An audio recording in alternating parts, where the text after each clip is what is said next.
What's up, Hoopball Nation? It's Brandon Marcus from the Hoopball Clippers podcast. We're chatting about an exciting time in Clipperland with Kawhi Leonard and Paul George looking to lead the team to an NBA title. Tune in to hear guests ranging from TV voice Brian Seaman and radio voice Noah Eagle to various beat writers and team bloggers. Follow the podcast on Twitter at HoopballClips and follow me at BD Marcus. Looking forward to having you tune in. The following is a Hoop Ball presentation.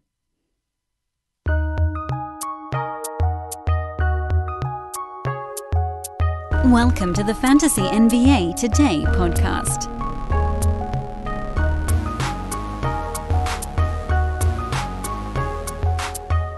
Regardless of how today's podcast goes, I am thrilled that I was able to hold off on yesterday's show from talking about the things that I wanted to talk about on today's show. That's my big win right now. I managed to get through yesterday's podcast without really talking about the two games coming up tonight, because if I knew if I did that yesterday, we'd have literally nothing at all to talk about on today's show.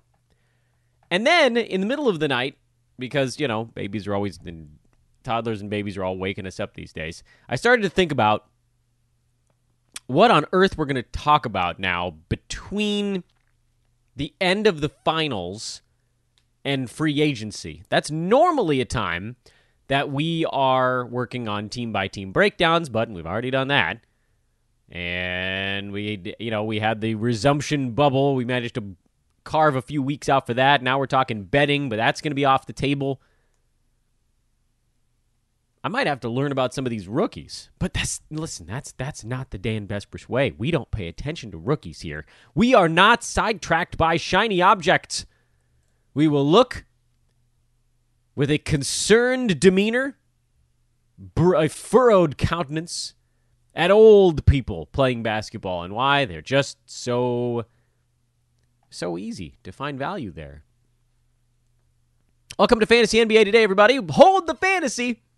I'm Dan Besbris, DanBesbris on Twitter, or just Google search Dan from Hoopball. You can find me pretty quickly there. I try to post everything that I'm doing on my Twitter account, but some of the stuff does slip through. And for our other fantasy information at Hoopball, you can follow at Hoopball Fantasy. And they've got the usual good stuff out this morning over at Hoopball. Stephen Williams has your DFS delivery. That's a premium article, free during the playoffs. He is at ZeroStark30. Steven and Santino have your DFS Today episode. That released last night.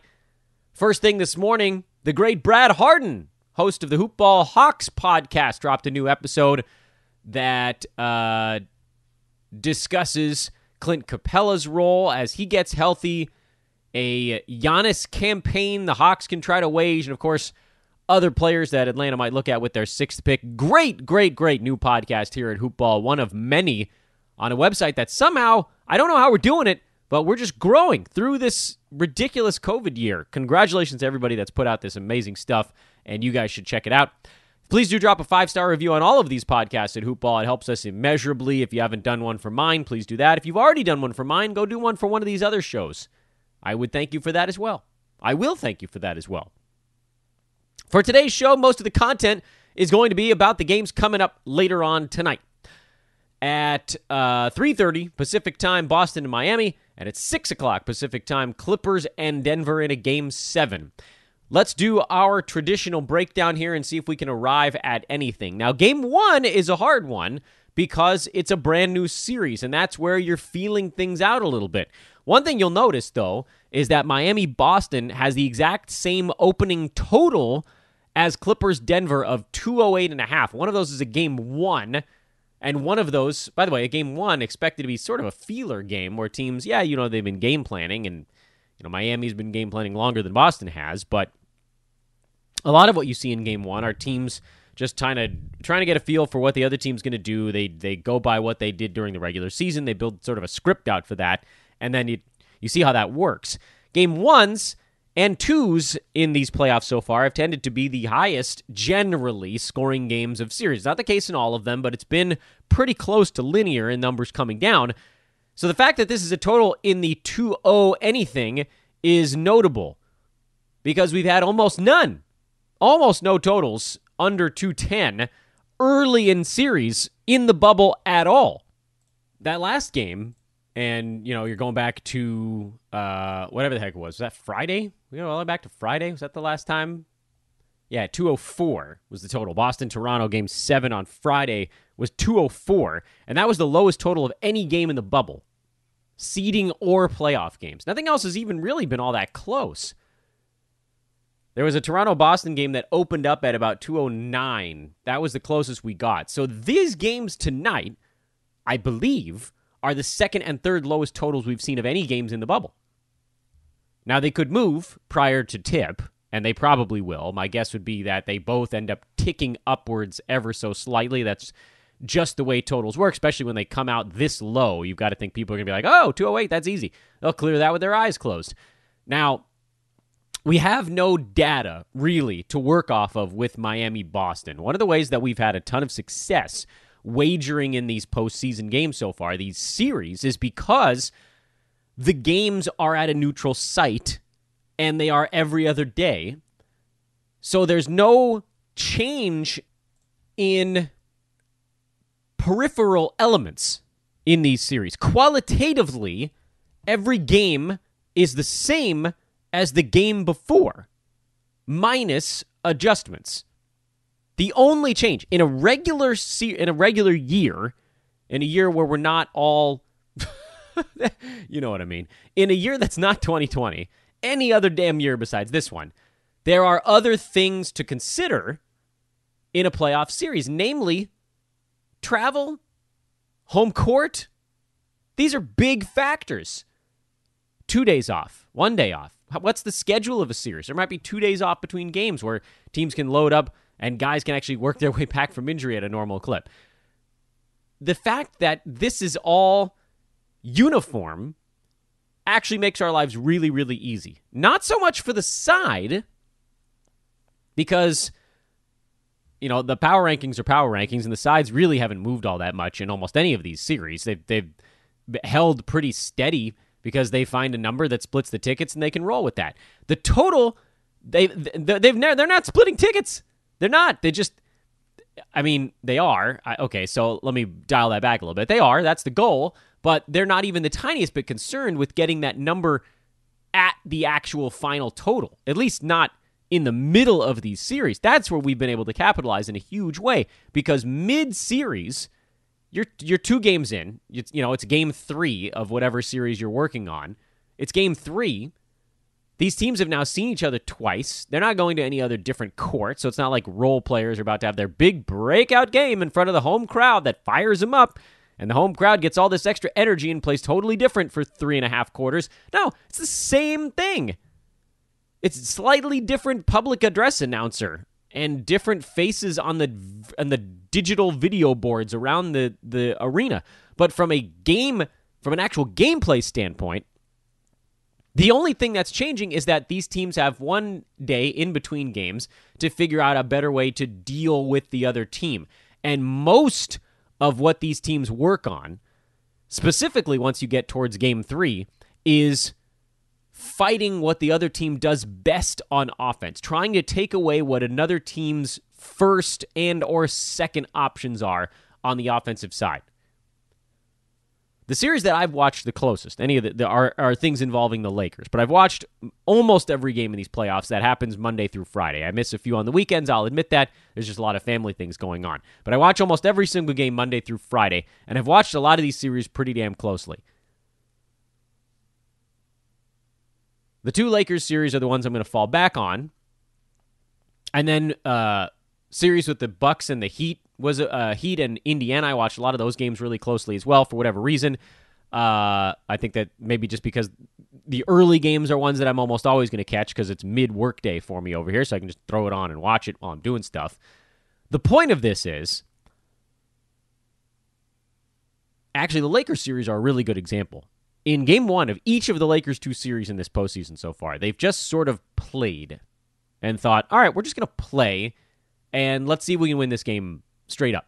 Then we'll look at video afterwards, and we'll see what this other team's doing. We'll make our adjustments. They ended up losing each of those 2 games. So strategically, it hasn't actually worked out all that well.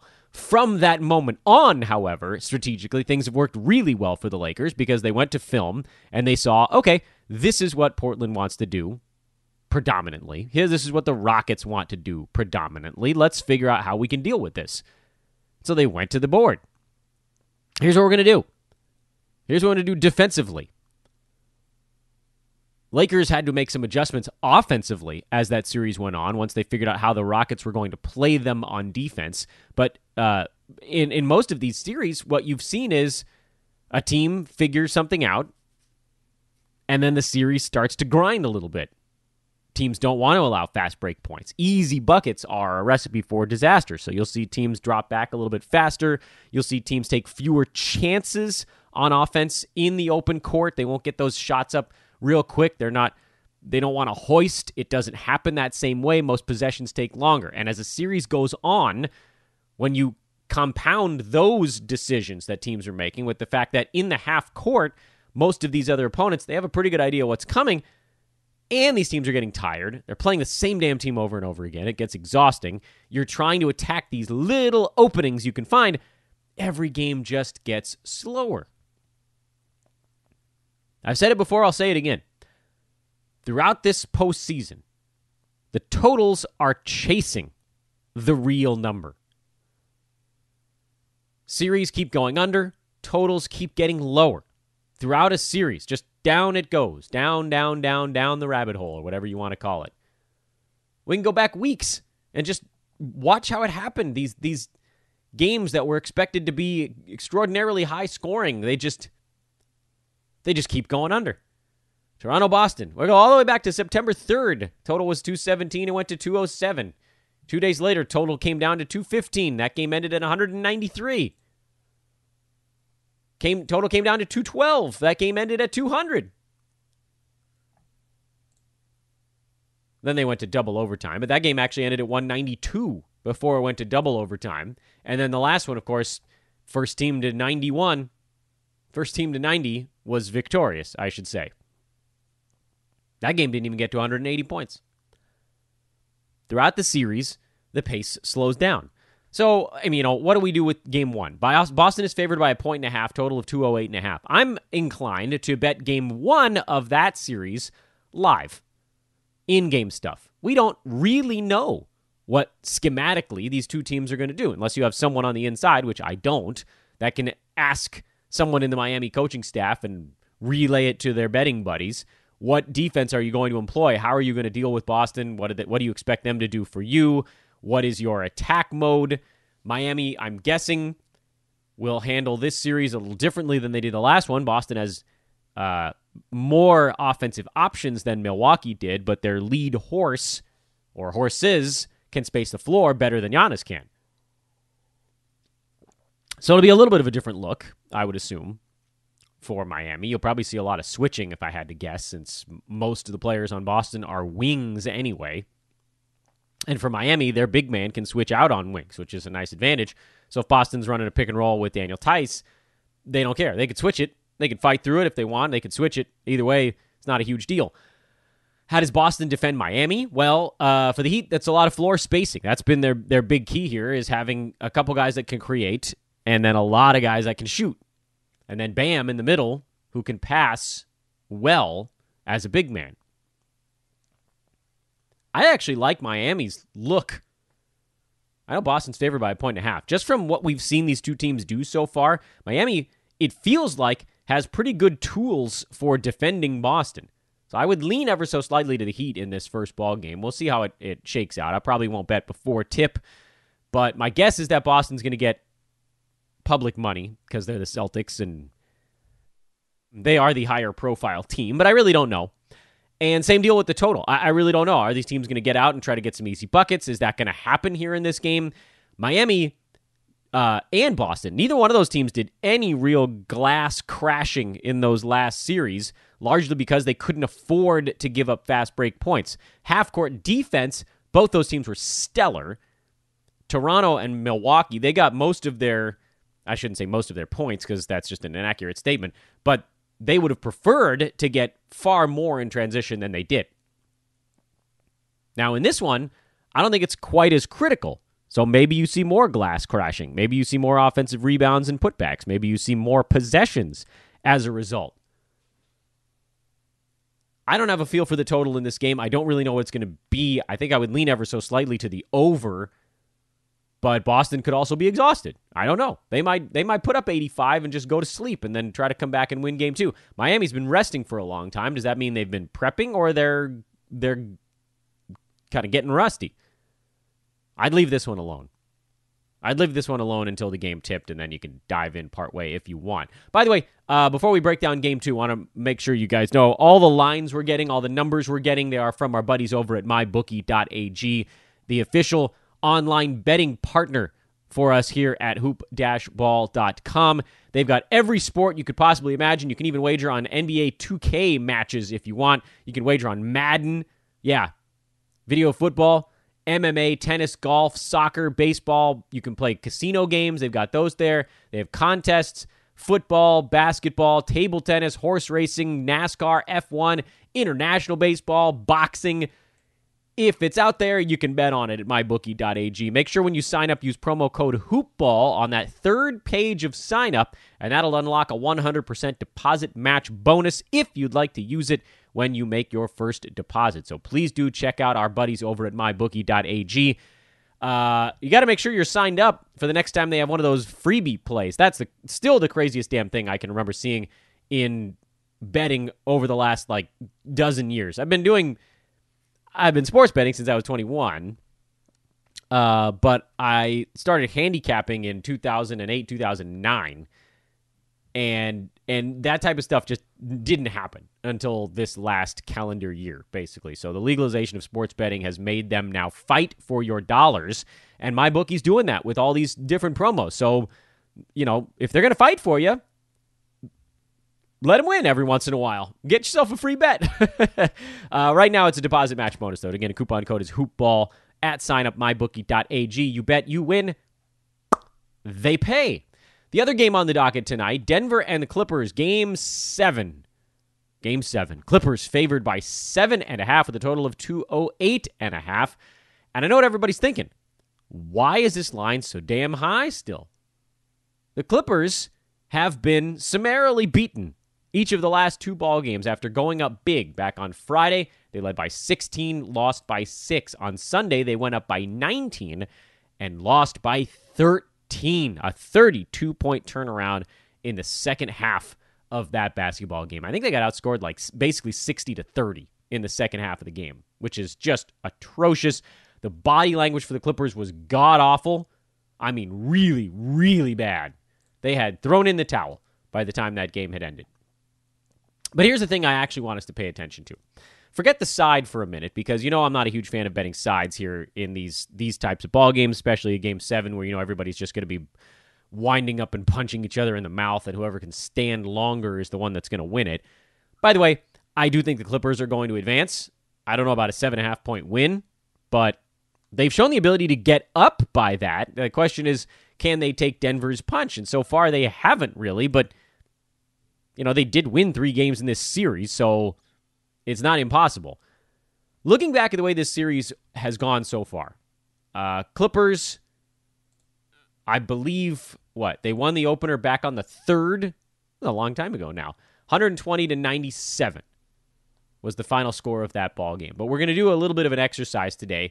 Total, by the way, on that game was 223, so it went under by 6 points. The expected total on that game, and that's generally what we're working with here, because there are variations in how things turn out. You betting on pace effectively was, make sure I get this right, 111 was the expected final total for Denver, so they vastly underperformed due to bad free throw shooting, high turnovers, and bad field goal percent.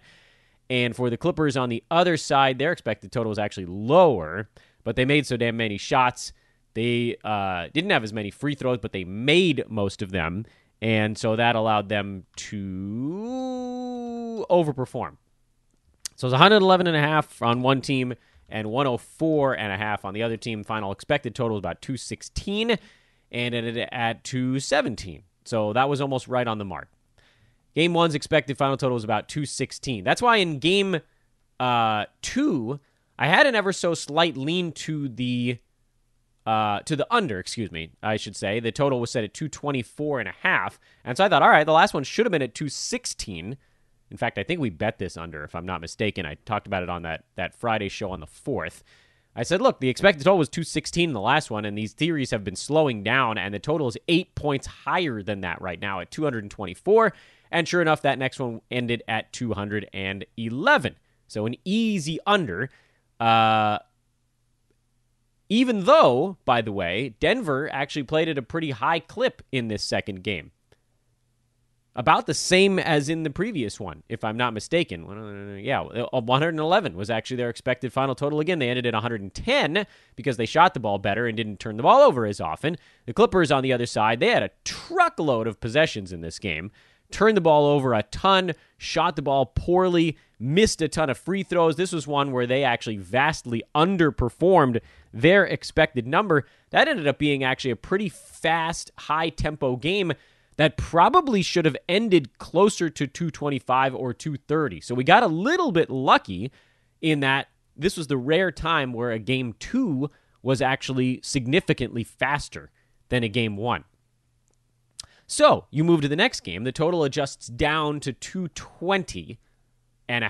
And I said, I don't really like this one, actually, because the pace is still really high. We had value when it was way up at 224, but they've adjusted the number down now.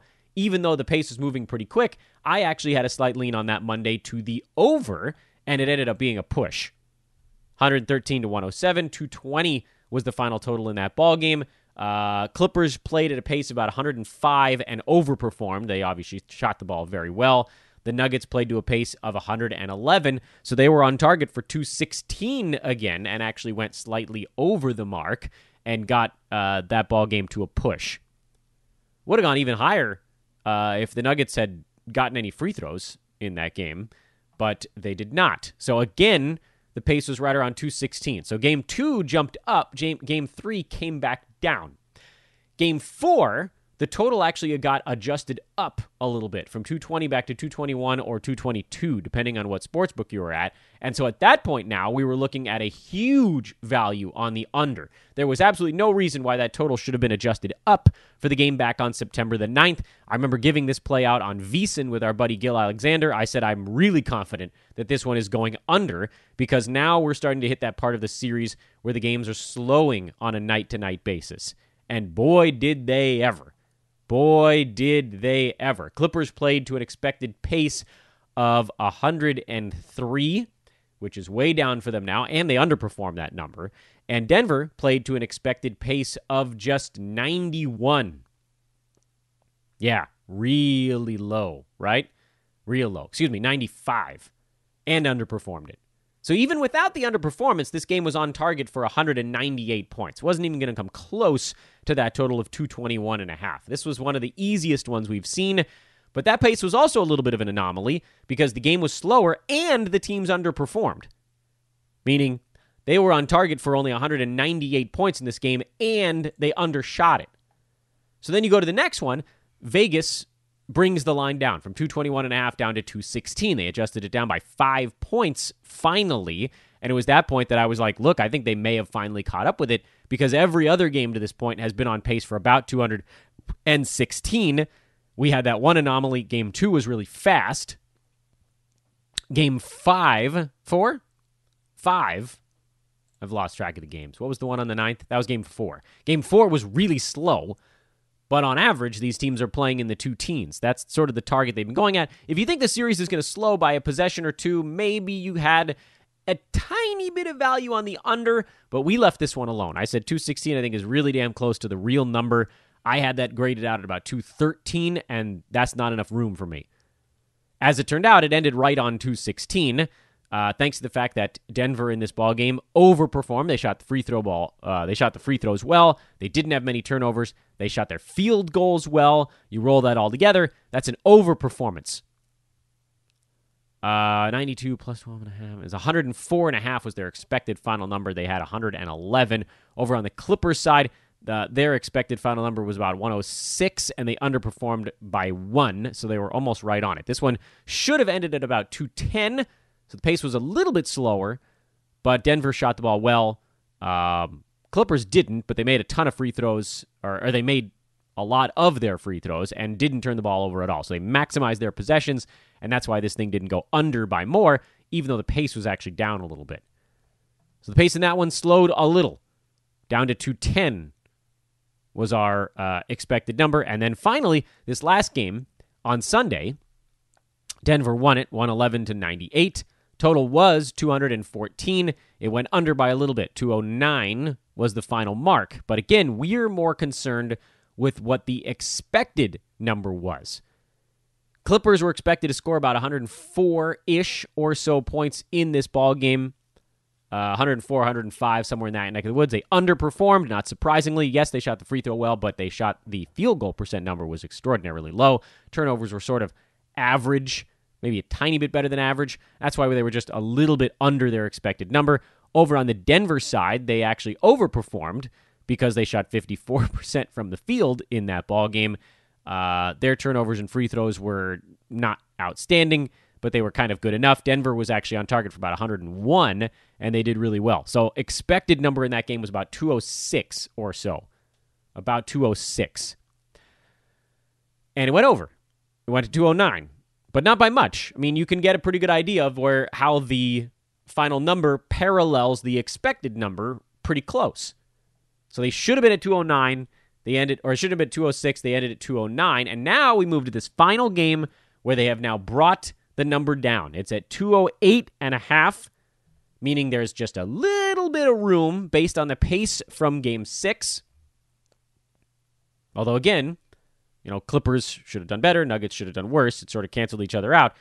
You don't worry that much about the individual teams when you're just going off pace. In Game 7s, though, you do have to think a little bit about how the whistles go, fatigue, the sort of grinding element of it. Most Game 7s we've seen to this point have been real slugfests. So I would say the under is your play in Clippers-Denver tonight, if only because that's just the way Game 7s have gone. That said, if you're only going on pace, remember that last game was targeted at about 206. If the game doesn't slow down further than 206, and honestly, I don't know how much slower these two teams can really go, given they both want to get out and get an easy shot every once in a while. The Clippers' half-court offense isn't that good. It's basically Paul George or Kawhi going ISO most of the time. For Denver, their half-court offense is actually pretty good, but it takes a long time to get it going. There's a lot of passing involved. It doesn't usually happen all that quick. So, I think Denver's probably more satisfied with their half-court sets, but I think both teams would prefer to get out and get some stuff that's easy. The question is that going to happen in a Game 7? And for me, the pace on that last game gets so close to this number that I become a little bit reticent. It probably does slow down a little bit more, and you can probably project some underperformances from teams, whether it's, poor field goal percent or too many turnovers or whatever it is. Some of those things go hand in hand. You see the turnovers come down. It's because teams aren't running it all. They're walking it up and getting bad shots against a good half-court defense. So you might have low turnovers, but you'll probably also have low field goal percent to go with it. So probably a little bit of value on the under in that game. Not as much anymore with the line coming down so damn far, but that's likely your play in Game 2. So here's your leans for today in Fantasy NBA Today's Hold the Fantasy Gambling segment. I like Miami on the side in Game 1 a little bit. I'm leaving the total alone. I don't like the side in Game 2. I think the Clippers win the game, but I don't know by how much. And then I like the under as a lean on the total. So that's kind of the way you're looking in those two ball games. No news on the NBA front to talk about. I don't think anything at all happened yesterday other than Gordon Hayward being ruled out for Game 1, although he is in the bubble and practicing. So I don't think he's actually practicing with the team yet, if I'm not mistaken. So my guess is that they'll get him back at some point in this series, but it's not tonight. And so let's watch these games very closely. I think we're going to see some sets. We're going to see some strategies that we can use as we make our wagers moving forward in these two series as well. Should be a lot of fun, though. A Game 1 and a Game 7 on the same day. It's beautiful. It's like death and birth all happening all at the same time. Big thank you, as always, to our buddies over at Manscaped.com. Get the Lawnmower 3.0, 20% off and free shipping with coupon code HoopBall20. You guys have been doing a great job on that. Let's keep moving those units. Ooh, I should choose my words more carefully. Let's start shaving those units? Nope. That's it. That's how we're going to pull the plug on this one. I'm Dan Besbris. This is Fantasy NBA Today. Again, thank you to MyBookie.ag. Wonderful partner for us here. Coupon code over there, once again, is HoopBall. Let's start wagering. Start wagering with us, I should say. We'll have some fun. I promise. Keep it small. We'll slowly churn out $5 here and there. And believe me, you'll care more about the games even if you only have $5 on it. Believe me. Thank you guys for continuing to listen here during this very weird year. Enjoy your whatever the hell day it is. Is it Tuesday? Yeah, it's Tuesday. Enjoy your Tuesday. Back at you tomorrow morning. So long, everybody.